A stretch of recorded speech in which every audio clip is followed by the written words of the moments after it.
thought that we could practice? Greg, you look like, yeah, I sort of, No, maybe no, I I don't. don't. Okay, no worries. And you don't have to share it all, no problem. Yes. Hi. Okay, great.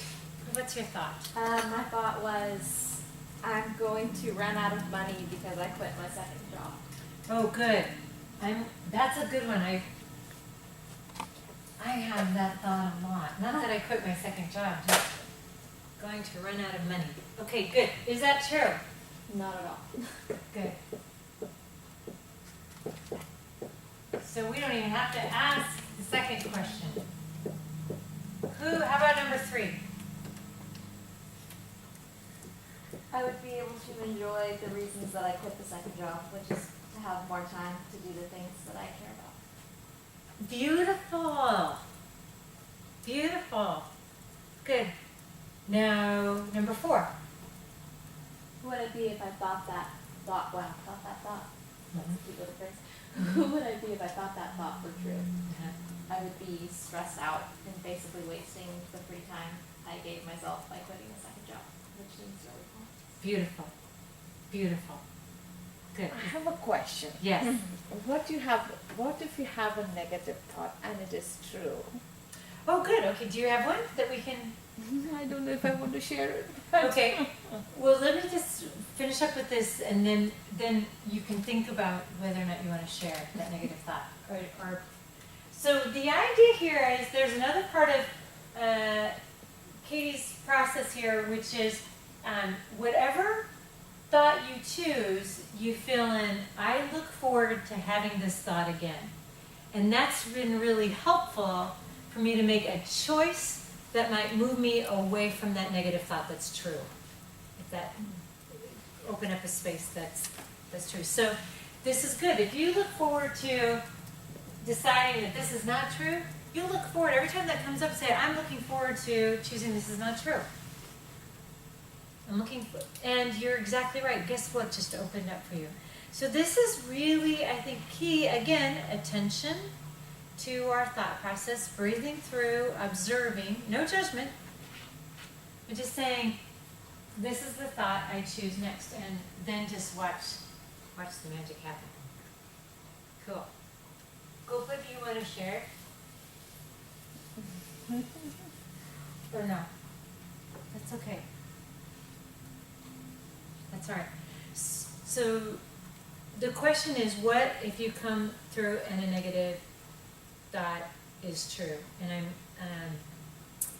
I have a lot of negative thoughts that are true, and I'm trying to think of one that I could use for this example, because I don't like to reflect on my negative thoughts because I feel like it gives them energy, like, and then it brings back all of the physiological feedback that occurs with those. So I'm trying to figure out one that's less damaging to my health. Let's see. I can think of one that probably a lot of us share, like, I'm not smart enough to be in a class. Maybe not this class, but any class you probably enrolled in. Okay, I'm not smart enough? Yeah. Is that true? It could be. I don't know. I don't know. Yes or no? I know that's one that, like... Nope, not I don't know. Is it true? No. Yeah, no. Because you could do the work. Right, But because I don't know remember, if it's the next thing is, do you know beyond a shadow of doubt that it's true? So even if you said, I'm not smart enough, is that true? Yes. Do you know beyond a shadow of doubt? No, you don't know. Right. Okay. Okay. I will kind of generalize it. Okay, good, okay, good. Good.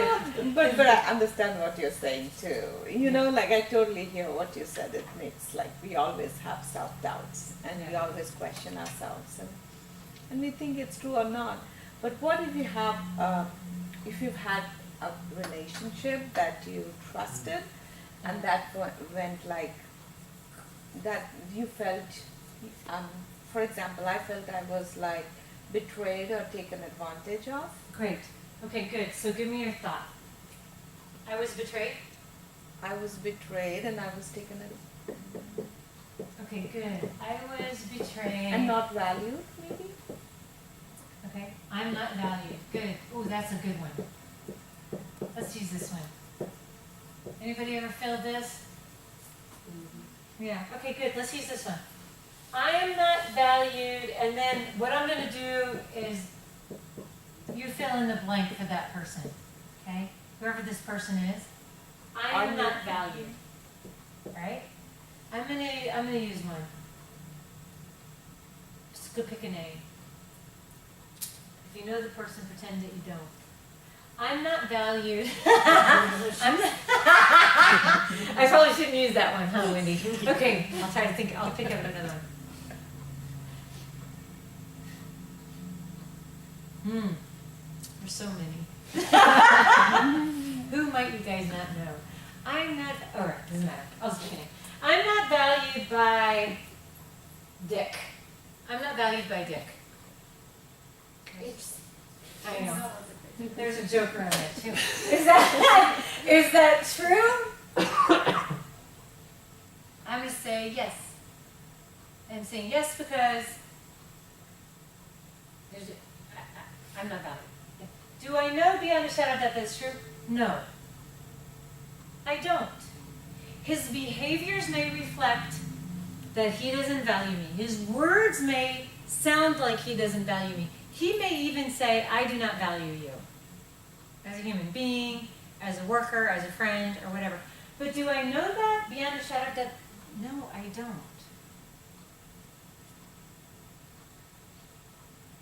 Even if he said yes.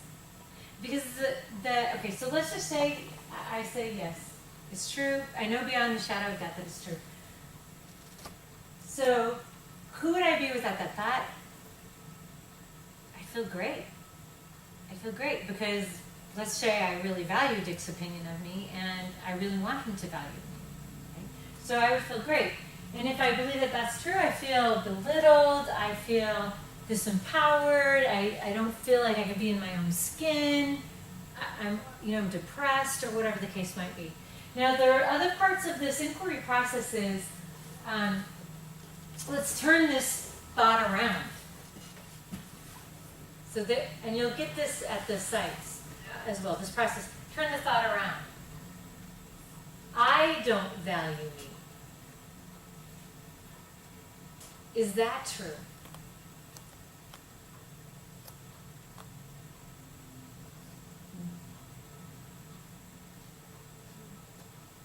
And you can use this on betrayed too, and I've used this. I don't value me. Is that true? Yes. Do I know that beyond a shadow of doubt? Yes. Or no. I don't value me. Who would I be without? Who would I be without the thought that I don't value me? I'd be lighter. I'd be freer. I would take risks. I wouldn't care what people thought. Because if I really value me, I don't care that Dick doesn't value me. I don't need Dick to value me. And that's another part is that I need Dick to value me. Is that true? No, that's not true. So you can go to the site and flip these things around, right? Mark betrayed me. Is that true? Yes. Shadow, yes. Who would I be without the thought? I feel lighter. Da da da da. I betrayed me. Yes. Is that helpful? Mm-hmm. So it's a really powerful process because what I think it gets to is the stories behind our beliefs, the stories behind our thoughts.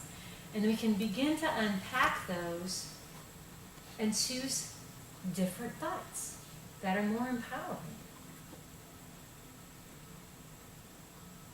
Because it is true, when I value me, I really don't care what y'all think. Right? I really don't care.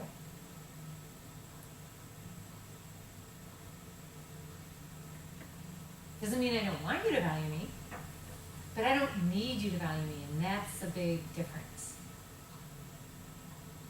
Empowering? Yay. So we take some of these thoughts that are tripping us up, that are occupying our time. We do the Byron-Katie process, and then we move into conscious choice making. And we can use the Byron-Katie process in this. So we go through our foundational question that we start our day with. 2 minutes of breathing. You guys doing okay? Okay. So we say, who am I? Who am I in relation to this, whatever is happening in this moment? Who am I in relationship to this? Well, if I'm in a discussion with a person who's saying that he doesn't value my opinion, that he doesn't value my presence, who am I in relationship to this? Well, I value who I am. I value my opinion. This person doesn't. Who am I in relationship? How do I feel about this in this moment? Bummed out, man. I mean, I want this person to value my opinion. I want this person to value my perspective. Do I need for them to? I do if I'm going to get this done with that person. But when I choose to feel that I believe that I'm not valued, guess what happens? I deflate. My energy goes down. Now all of a sudden I'm giving this person more and more reason not to value my perspective, more and more reason not to value me. But if I don't believe that to be true, or I choose more, I value me even though you don't. I'm not going to get confrontational about it. I can still stand up and go, okay, my role in how I feel now is that I'm not going to believe that to be true. Even though in this situation, this person says, I don't value your idea, I don't value your presence here in this project, and I might need him to so I can get this done, but then the other thing is, I don't need to do this with you. And how I feel about it, then what are my options? My choice is, I don't need to do this with you. How do I feel about that? Empowered, lighter. But this person, this is a job I needed. Like I needed to pay the bills. I still don't need to be in this situation. Right? Or I could choose, what are my options? I could choose to push this, feel worse, create, blah, blah, blah. Whatever I choose, what are my options? What is the choice that's most loving for me and serves the greater good, serves my life's purpose, right? And then, what are the consequences of that? And do I choose them? Do I choose that? And do I own that? Owning your choice. Again, no right or wrong. Just being aware. Every time I hear somebody said, so-and-so made me do it, honestly, I practice ahimsa, I practice nonviolence, but it's all I can do not to just slap them right upside the head. No, they didn't. I mean, yes, I've had a gun pulled on me. I know what it feels like to have somebody demand with a gun that you do something. I still have choices. Do it and hope they don't shoot me, or don't do it and hope they don't shoot me. Right? There's still choices. I didn't have this practice when that happened. That would have been really fun. I would have loved to know and see. My choices are. Why not just throw off a gun person? Like. That happened to me Did it? 2 weeks ago. Seriously? When you got mugged? Yeah, that happened to me. Really? And those thoughts were going through my head. Really? Really interesting. Did you process with the gun person? Yeah.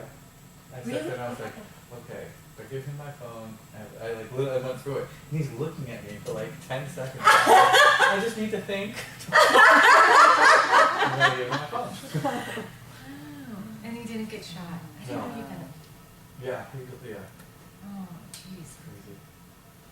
So, but did it feel, seriously, so then did it feel a little bit more empowering to go, okay, I've got choices? Yeah, no, it It's did. fun. I actually thought of all the choices I could do. I could run right now and get shot possibly, or I could give him my phone and still get shot, or I could give him my phone and get beat up. There was so many options, and I was the best case scenario is that give him what he wants and possibly he will go away. Mm-hmm. And that's- But you accept the consequences of it, see?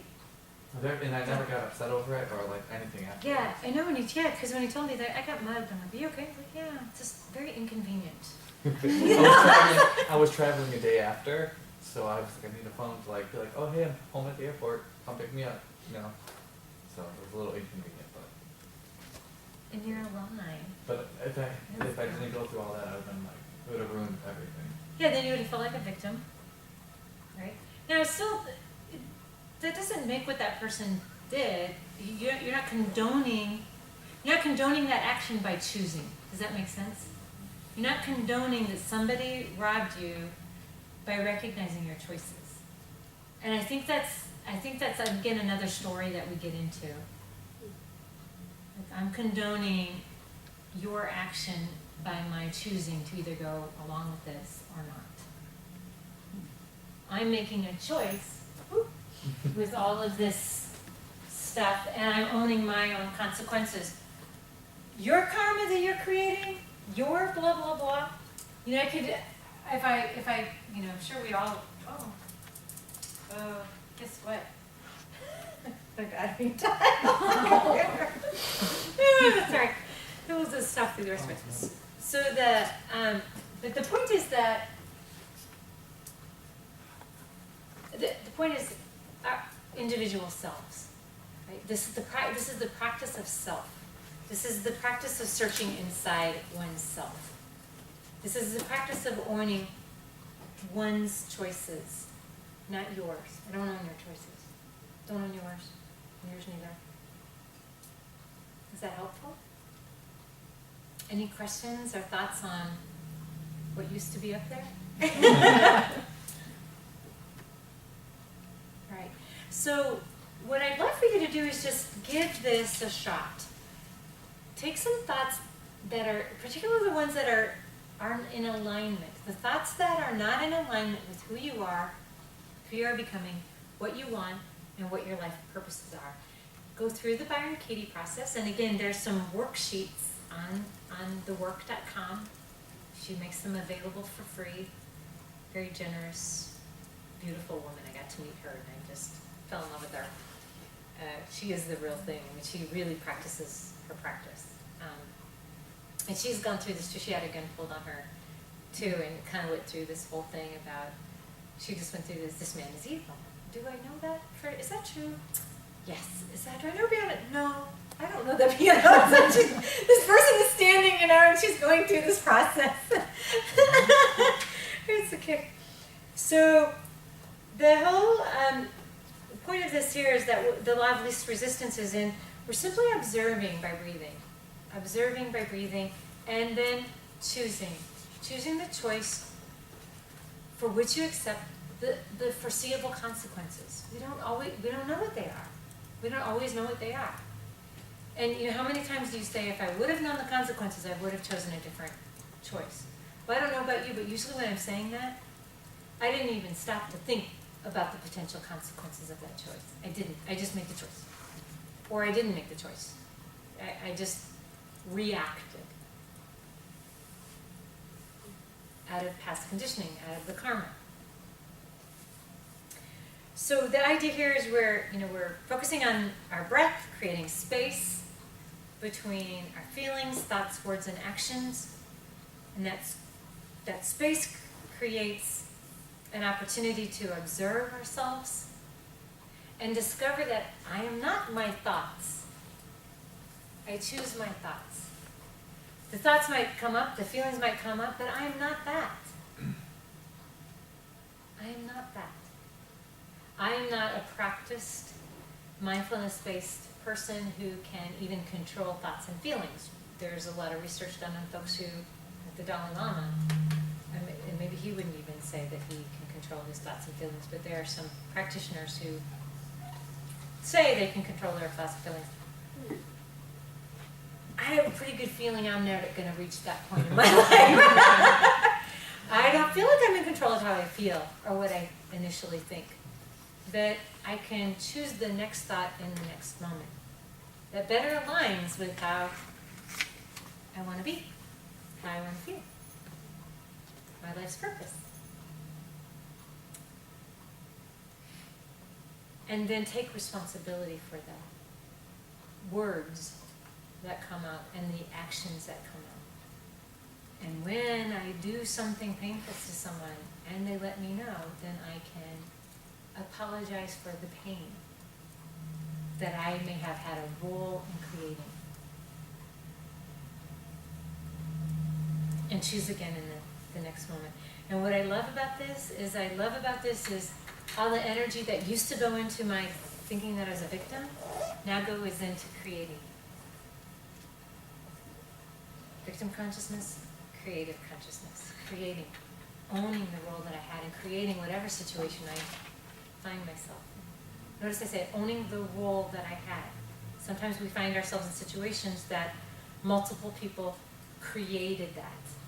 Multiple roles created that. I'm just gonna own the role I created, not yours, not yours, not yours. You own yours.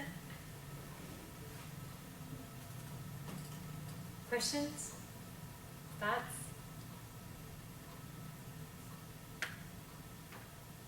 All right, if not, I just want to encourage you to continue to practice one breath a day.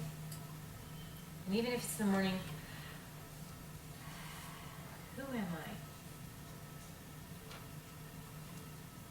And take off out the door. Or whatever it is you're doing. Right? Observe and feel, practice non-judgment, and journal what you see, feel, and think. Okay? Good? Thank you for your time. Namaste. Namaste. Thank you.